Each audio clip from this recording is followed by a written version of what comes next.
So,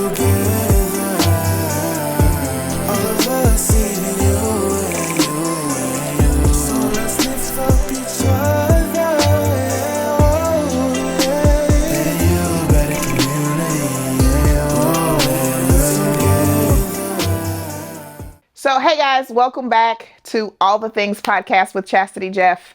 Hopefully you watched the first podcast. If you did not, go back and watch it.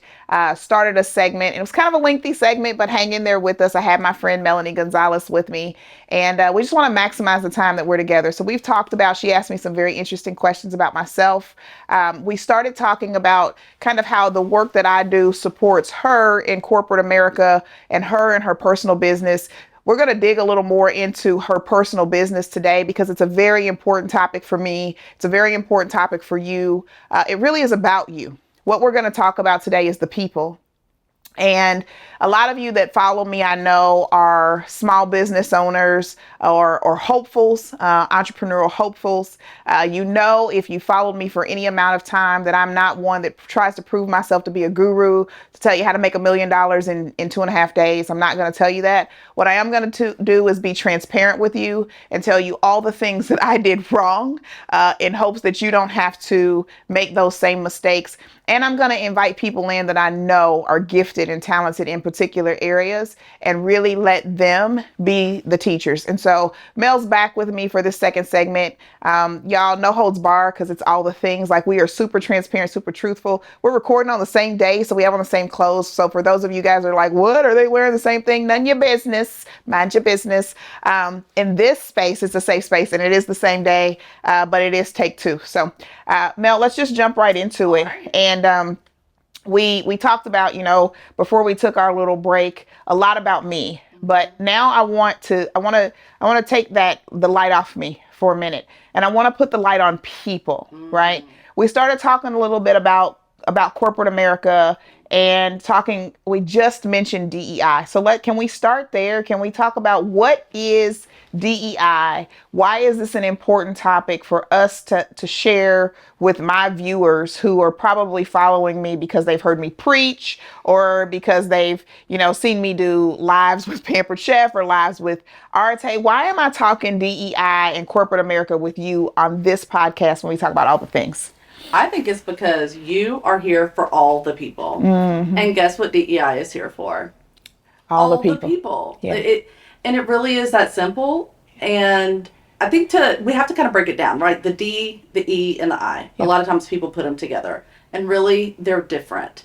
Mm-hmm. My opinion is that E, the equity, really is what has to be there. Come on. And if you have the equity, guess what? You're going to have people who feel included, yep, and you're going to have diversity. Define equity for me. Equity is people having similar outcomes, in similar spaces. So everybody, no matter their race, gender, age, being able to have the same outcome, in a particular environment.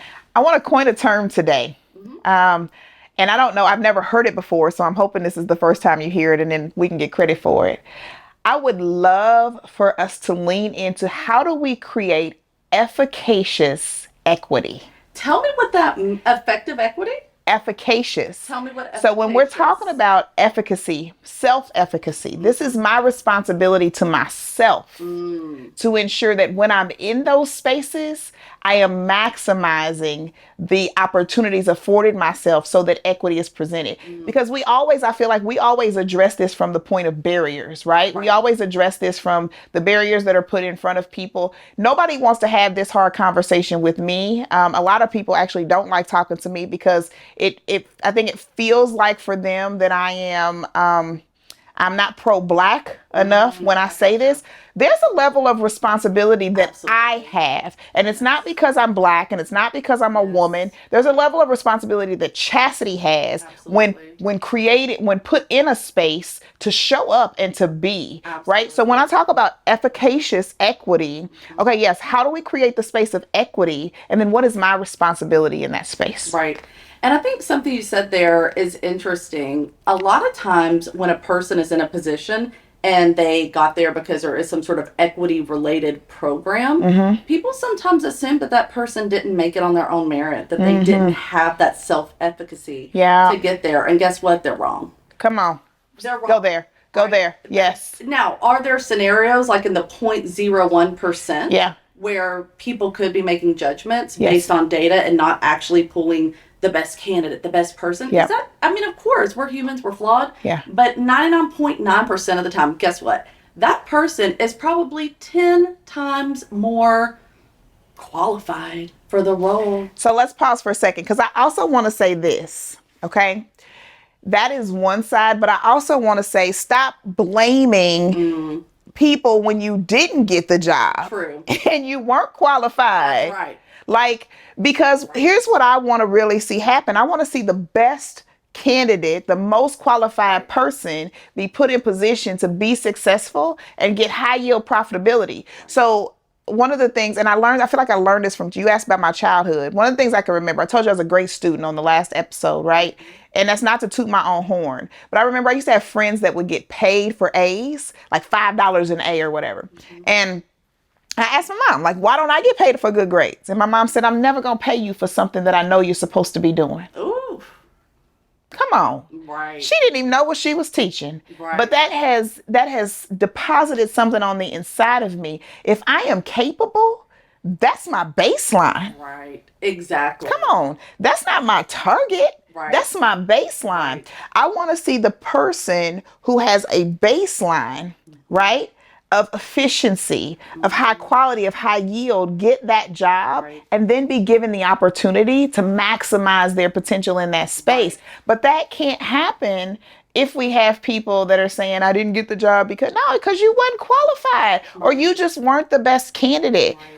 How do we find balance? And I'm asking you this on purpose. I'm gonna put you asking me this on purpose. Because listen, on this space, when we talk about all the things, I know your heart. And I know that there are people that'll judge the space that you're in because you're white, you're a white woman. How could you understand? Right. And so it's almost like we should trade seats. The world would want us to trade seats and would want me to be on that side advocating for equity and would want you to be on this side. What you're saying. You know what I mean? Saying, but are you qualified? But I need you to see that that isn't always the truth, right? She carries a truth with her that, I mean, Mel, when you talk about equity, I mean, you live in that space, like you breathe that space. I challenge that space. I do. I got you. I challenge it. I got you. I want everybody to be successful. I want the best person to win. And you know I was going right. And I'm going to say something about that and. I'm going to challenge you. And there are people on both sides of that spectrum. Yeah. There are people who are overachievers and would not have gotten that position if it weren't for some intentional programs put in place that should have had it. And there are some people who are going to complain that they didn't get the job because of race, gender, orientation, religion, whatever the case may be. Yeah. And really, it's because they weren't the most qualified. Yeah. They weren't in the right location. They had the same skill set as somebody else who's already on the team, and they were looking for that little something extra that wasn't even in the job description. Yeah. And someone popped up with that thing they didn't even know they needed during the interview process. Let me ask you a question. As a Both business, Both exist. as a business owner and an employer, how do I overcome my bias to create an equitable situation? And let me be specific. I was about to ask you. I'm gonna be specific. Because of how I grew up and because of my religious background, it's not my spirituality, because of my religious background, there are some behavioral tendencies that I see as sin. Okay, gotcha. I see as sin. Right. It is that simple, right? But yet I am a Black woman who is put on a stage to say, go and advocate for equity. So how do I overcome my bias and you'll have to give me the right language when we're talking about, is it gender disparity? Gender disparity would be more women and men, right? I think are we getting into LGBTQ territory? Let's go there. Okay, I feel like that's where we're going. Okay, let's go there. Let's go there. So here's what I would say, and I'm going to say something that's super unpopular. Just FYI. Go for it. Not every space is meant for everyone. Mm. So, say it loud. I'm being dead serious. Not every space. I thought she was going to say I'm Black and I'm proud. No, not every space is meant for everyone. Come on. And Tell when me I about say it. that, you are the employer. Yeah. You know who you are. You know your values. You know your integrity. You know the scenario of the environment that you're creating for this children. Yep. No one can expect you to move who you are to fit yourself into this box. So I don't have to change my values. You do not. Come on. Absolutely not. Anybody who asks you to change your values in the name of equity is got an agenda. And that gives me hope, and at the same time crushes my hope a little bit. Why does that crush Okay, your so hope? it gives me hope because I don't, as a business owner, right, and as an employer, I don't want to change my values. Yeah. But if I were to go work in corporate and I happen to be a person that was discriminated against, I would want them to change their values, right? So that's what I'm asking. Like, so is it the responsibility when we talk about self-efficacy? Is it the responsibility of the person who might be discriminated against? Is it their responsibility to find a space that they fit in, or is it the responsibility of the placekeeper, of the space holder, to create this inclusive space where all people can be? Which do you think? In my opinion, so first of all, I want to say I only speak for me, right? Yeah. This is not I don't speak for any corporation nor any other people with similar identities. So I just want to throw that out there. In my opinion, the onus lies on both sides. It lies on the business to, number one, be transparent about who you are as a business and what you stand for and what your environment is, so that someone who is historically discriminated against can know that. So they're not walking into a space that's not for them. But how can they not walk into that space if you're trying to act like you're all the things? Come on. You're trying to talk like you're all the things. You got a little DEI statement. You got a mission statement. You got all the things. Yeah. And then people walk in. Oh, and I can't bring my partner with me? Yeah. Don't do that. Don't do that to people. Yes. Yes. So if that's not the space, be upfront about that. That is equity, allowing people to make that decision for themselves, to say, I belong here or I don't belong here. Speak to the other side. Then what's the responsibility of the person that's typically discriminated against? To find the right place for them. Yeah. Here's why I asked that. And it was very important to me because that isn't my lot, but being a Black woman is my lot, right? And I can honestly say, people ask me, I've lived a lot of places, and they ask me, like, what's your favorite place that you've lived? One of the all-time highs for me was living in Jackson, Mississippi. Oh. Right? Okay. Here's why. I knew who I was in Jackson. I knew it was very clear. There was no ambiguity about where I was welcomed and where I wasn't. Right. And that gave me great peace because I didn't go where I knew I wasn't wanted. Right. And I found great comfort in being in spaces where I knew I was welcomed. And here's what was interesting. Those spaces where I was welcomed had Black and white people in them. Right. Right. It wasn't like it was, I did go to an HBCU, but it wasn't like all the spaces that I found myself in. I worked for a white employer. I loved my job. So restaurants that I went to, like I worked for a major chain restaurant, and it was extremely diverse in terms of, one of my, girl, let me tell you. What? I don't even know if they're still around, but they don't know how much they paid my freshman year. So I had a gay male couple that would come in and they would order a cup of coffee and pay with a $50 bill. Aww. They were just coming to bless me. They were just coming to bless me. You hear what I'm saying? So it just, but in Jackson, Mississippi. Right. None of it makes sense. None of it. The math is not math. The math is any of that.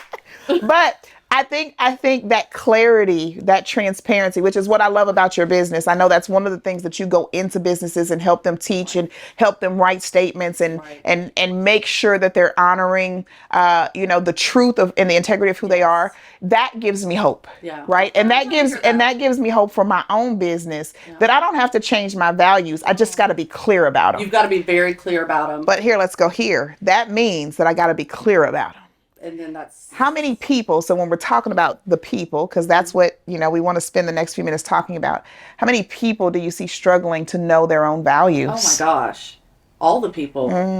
All the people. Yeah. And that's what's so unfortunate. I think we live in a world where everybody's trying to tell us what our values are. Come on. How often do you get to sit down and someone say, hey, I want to talk to you about your values. Yeah. Not the ones that we hang on the walls, not the ones in the PowerPoint, not the ones that you see online. Yes. Your values. And what are they? Just from you. Take all the noise out, take your own values and just push them out. And we're going to invest this time in you.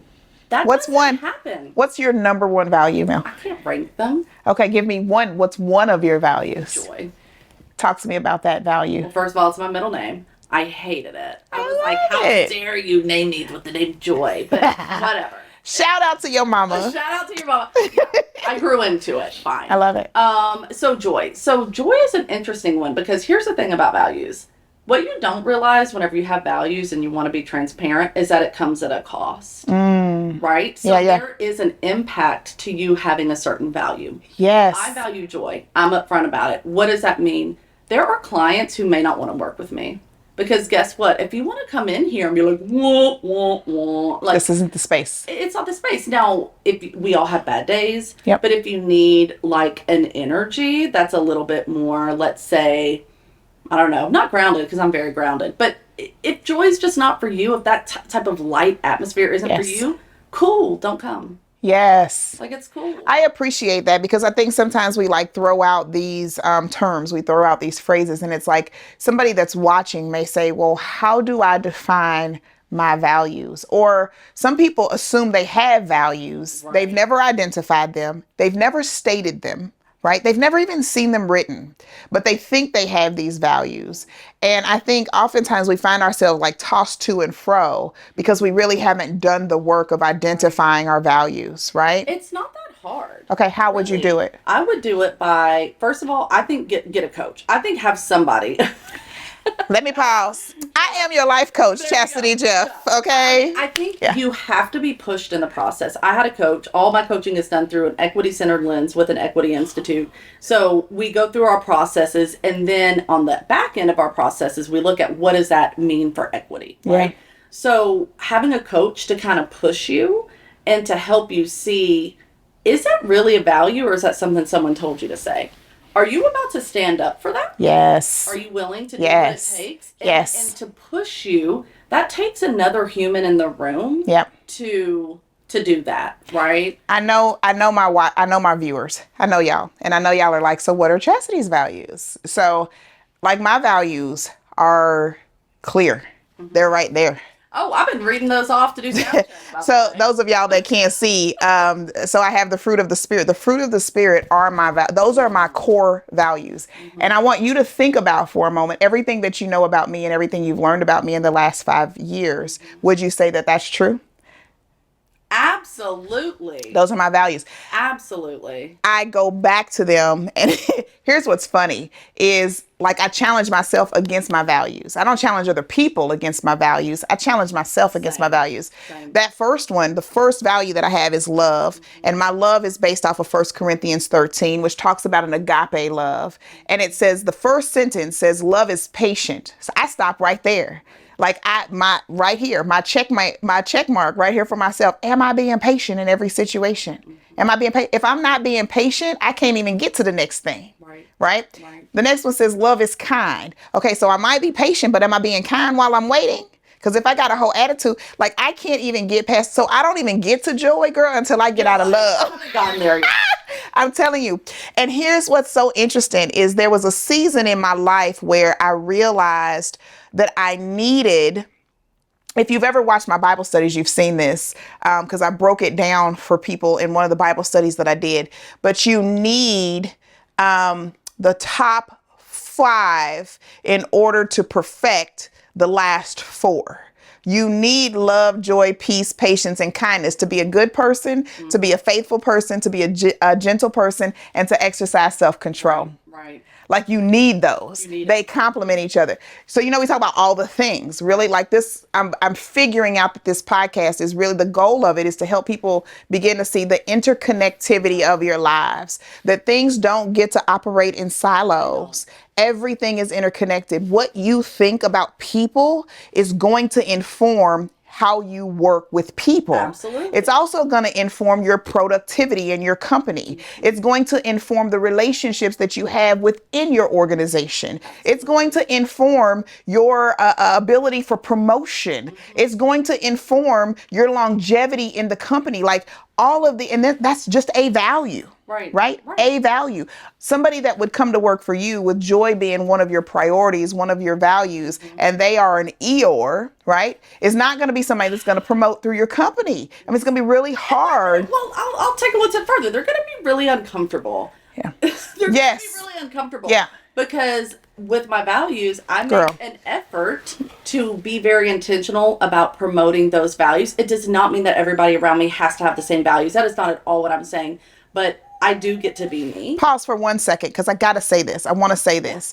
You said they're going to be uncomfortable. Yeah, they're going to be uncomfortable. Let's get good with discomfort. Absolutely. Because where you are uncomfortable means that's not where you're supposed to be.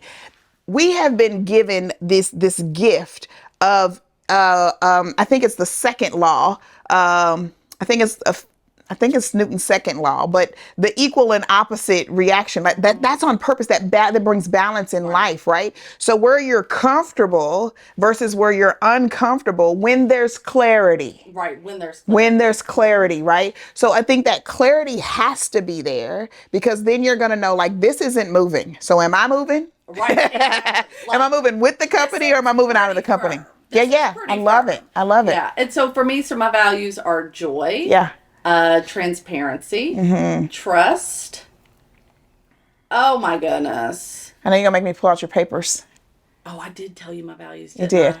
Trust, transparency, joy, and connection. And connection. Yep. And in my values work, we go deep into the values. Yeah. So starting with, well, what do you actually think it is? Write a whole paper on that one value. Yep. Okay, now look at it from the standpoint of, why do you think you hold that value? Right? How do you think you got there? Yeah. And then what are the implications of that value?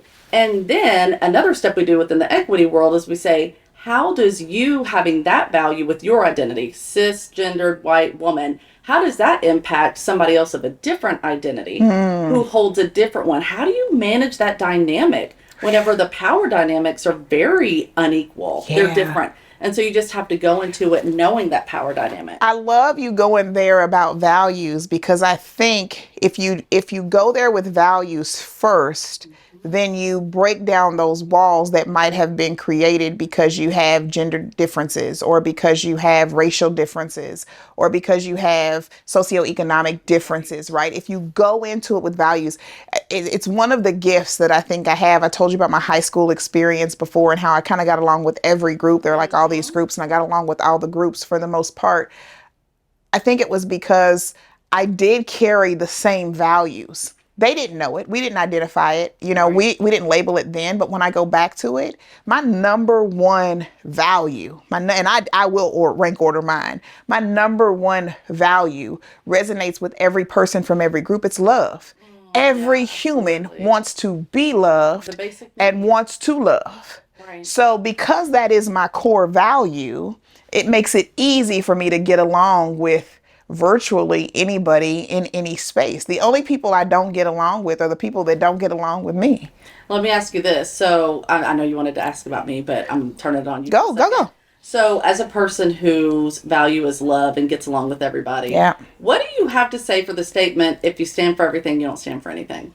If you stand for everything, you don't stand for anything. For people like us who truly actually do see value in all the people. I don't stand for everything, though. Okay. I stand for God. Okay. Period. Point blank, the end. And let me define my God. I stand for Jehovah God, Yahweh God, the creator of the universe God. I stand for him and his righteousness. So I don't stand for everything, because I think standing for everything can get you in a whole bunch of trouble.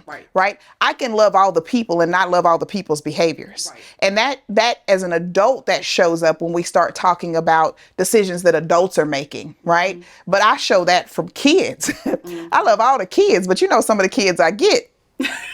I know one of them. I'm just saying, right? I don't love the behavior that they come with, but I love the kid. And to me, I just grow that up into the adults. There are some decisions you might make that I might not agree with, but that doesn't change my love for you. And what's most important to me is that you know that I love you. right? Because there are going to be some decisions that I make that you're not going to agree with. And I don't want you to write me off because of the decisions I've made. Let's not do cancel culture here. That part. I don't want you to not hire me because you don't like the husband choice that I made, like, so I think we have to be mindful when we make statements like, if you stand for everything, you stand for nothing. Is that what it was? Right. If you stand for everything, you stand for nothing. It becomes so ambiguous. It becomes so big. And I think it goes back to something you said earlier. When people make statements like that, they have an agenda. People are trying to pigeonhole you. Yes. You can't tell me that based on to pigeonhole you or shame you. Either one.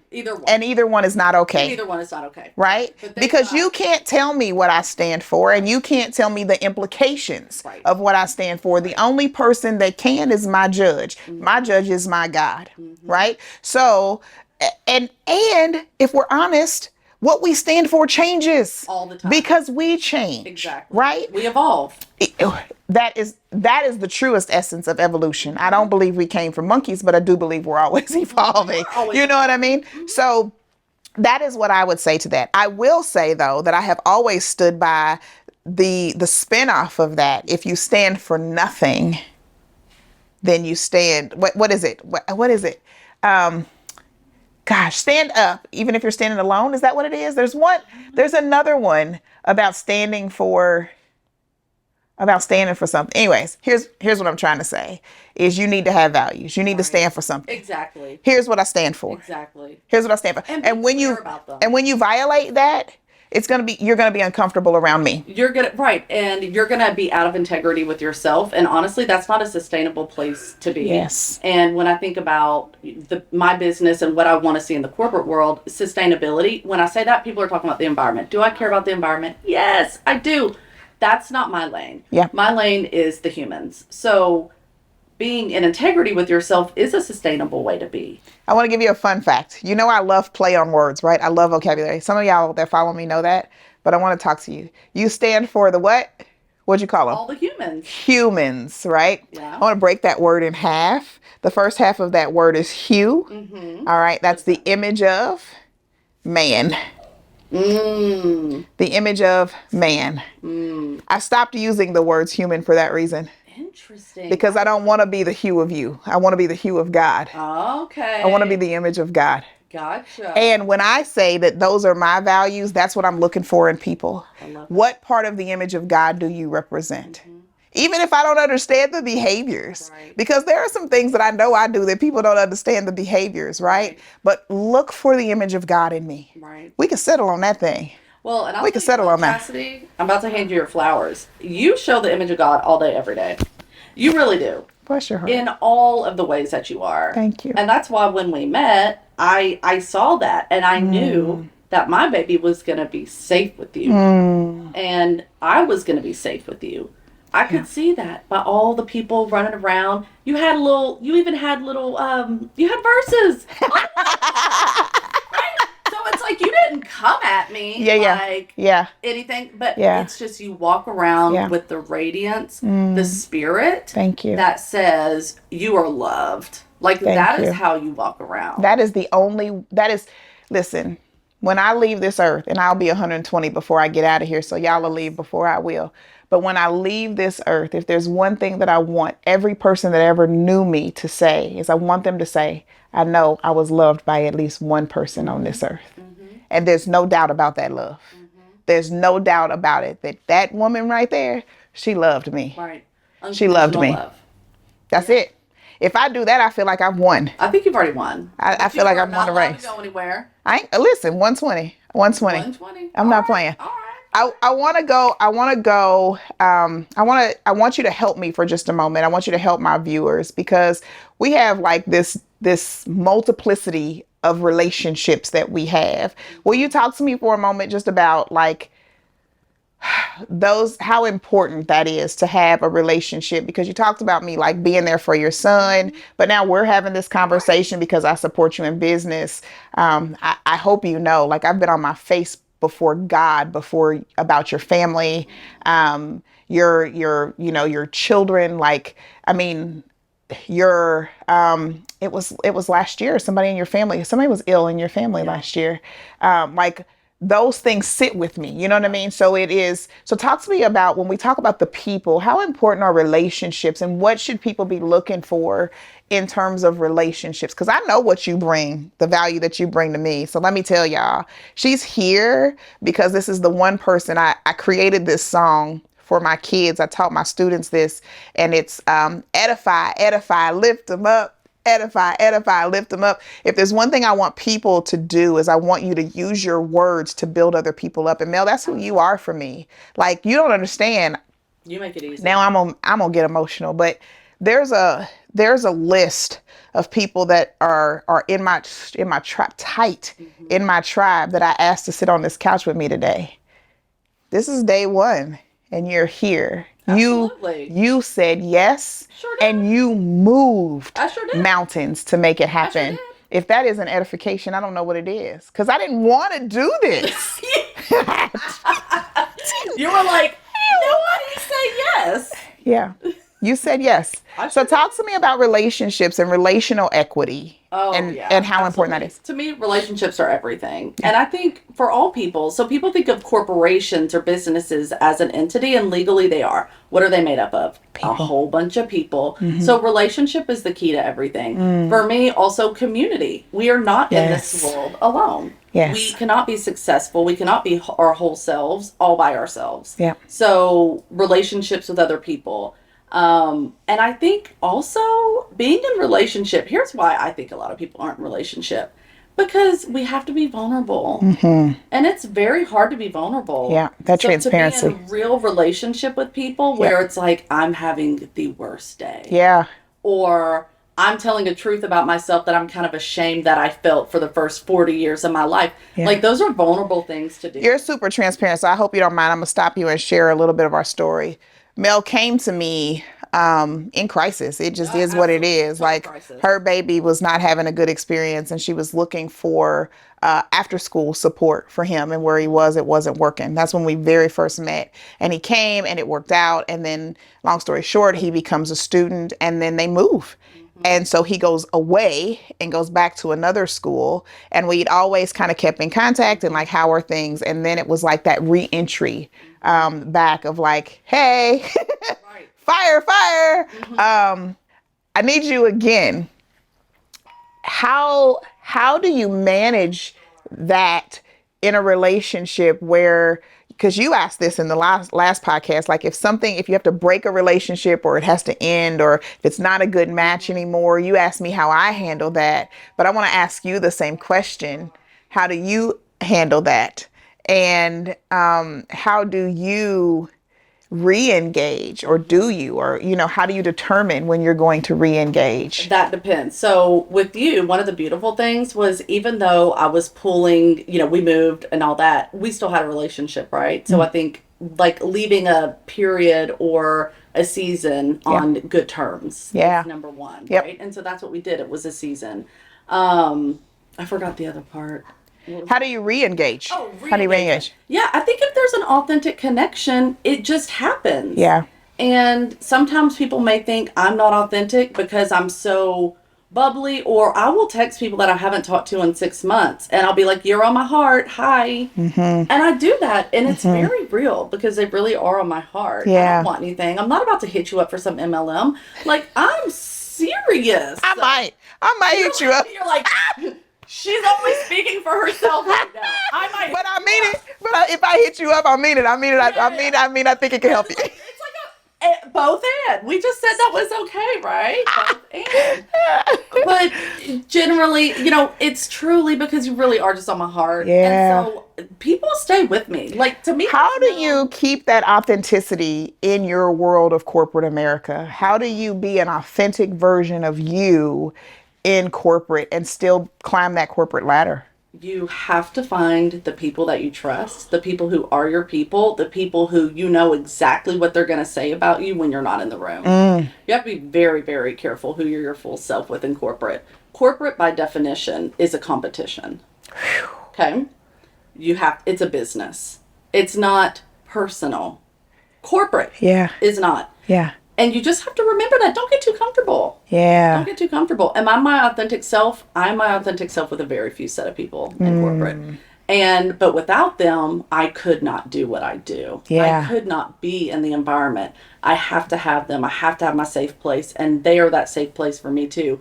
But don't be a fool.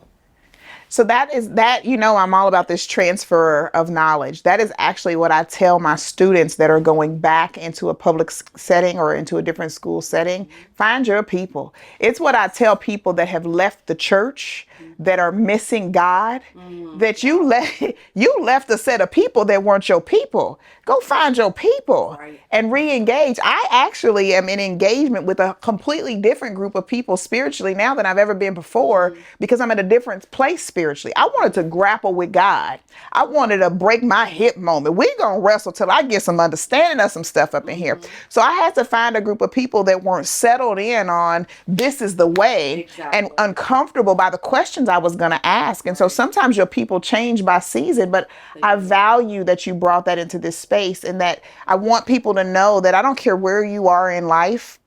I don't care if you're in a spiritual struggle, in a relationship struggle. I don't care if you're in a church hurt struggle. I don't care what kind of struggle you're in life. I encourage you to find your people. Find your people. Okay. And when you find your people, be your full, authentic self with your people, because it will help you to clothe yourself when you have to go into spaces where you know your authenticity may not be well received. I'm not asking you to ever compromise who you are, but I am asking you to clothe yourself for your own protection when you have to go into spaces that you know your authenticity might not be received. Right. Absolutely. Yeah. And I think corporate does that. There are so many spaces, even just in social circles. Yeah. How many people can we be our authentic selves with? It's not that many. Yeah. And I think we also kind of have to get comfortable with that. Yeah. While we're still seeking more and more people in groups and communities that we can be our authentic selves with. Yeah. Here's the other thing. Our authentic selves are changing every day. So Melanie's version today is a whole lot more to handle than Melanie's authentic 3 years ago. Yeah. It's just a fact. Yes. Yes. I was being authentic then. I was being as authentic as I could be. Yep. Authentic Melanie, not the same. Yeah. So it's going to change. And your people are going to change and have seasons in there too. But I think it's an unrealistic expectation to think that we can show up everywhere all willy-nilly, just like... Come on. Like, we don't get to do that. We don't. Because we live in community, and it's not okay. Like, there are times I want to slap people, but I don't get to, because we truly are all connected. Yes. And there are implications for your actions, and you got to be willing to sit with those implications. I know we've only got a few minutes, so I want to shout your business out again really quick. Again, MG Consulting. Yes. Y'all, if you are a small business owner, medium business owner, and you are looking to be profitable and prioritize your people, you need to reach out to Mel and her team. They are here to support you to make that happen. You do not have to compromise your profitability in order to be an advocate for your people. And you don't have to push profitability at the cost of your people. You can do both. It's a yes and every time we hit this podcast, y'all. So shout out to you, Mel. I'm going to give you an opportunity to ask me any parting question. Anything that you want to know, and that's what I'm going to wrap up with today. I want to know, in your life, what's like the biggest blessing ever?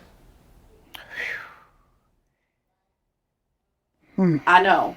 Sorry to stump you, but I truly am interested. It's similar to the like, who was baby Chastity? Yeah. It's like the core of you, Chastity. Like, because I know who I am. And I know my thoughts, and I know my sin. My greatest gift is salvation. The greatest gift. And I don't say that cliche. I don't say that because of church. Like, I know my thinking. I have to sit with me every day. I have to sit with me in my struggles. I have to sit with me in my pain. I have to sit with me in my joy. I have to sit with me in my trauma. I got to sit with me in my curiosity. I get to sit with me in all my stuff. And we're not even talking about the actions, right? We're not even talking about the words that come out of my mouth. I'm talking about the conviction of the thoughts of my mind. Had Jesus not died for me, Mel, I wouldn't make the cut. Greatest gift. I love Greatest that. gift. I'm glad I asked you. I'm glad you asked. I'm glad she asked that question, y'all. It has been a pleasure and an honor. Thank you so much. If you are tuning in to All the Things podcast, we just talk about all the things, all the things. Thank you so much again for being here. Thank you for letting me love your whole family. And I want to tell you that I appreciate you for not pigeonholing me, for not putting me in a silo, for not seeing me as a one-stop shop or a one-trick pony that can just do well with your son. I thank you for trusting me with your heart.